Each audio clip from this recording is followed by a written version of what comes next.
রাতের ডিনারে বানিয়েছি আলুর পরোটা।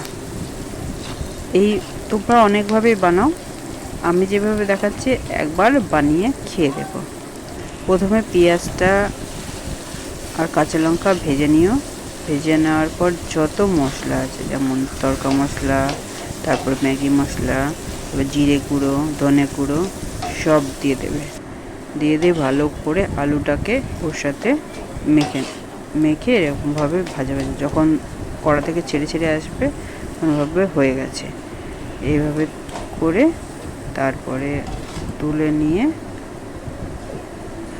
ময়দা ডো করে, যেরকম ময়দা মাখে ডো করে সে আলুর পুরটা দিয়ে ভালোভাবে মুড়ে বেলে আর তেলে ভেজে নিও। দারুণ লাগে খেতে এইভাবে করলে মশলা দিয়ে। আমি সর্ষে তেলে ভেজেছি, তোমরা চাইলে সাদা তেলে বা ঘিতে ভেজে খেতে পারো। একবার করে খেয়ে দেখো, ব্যাপক লাগে। তো ভিডিওটা কেমন লাগলো জানিও। ভালো লাগলে একটা লাইক করো, শেয়ার করো, আর আমার চ্যানেলটা সাবস্ক্রাইব করে আমার পাশে থেকো। ভালো থেকো, সুস্থ থেকো, আর সবাইকে ভালো রেখো। টাটা। আর হ্যাঁ, ভিডিওটা কেমন লাগলো অবশ্যই জানিও।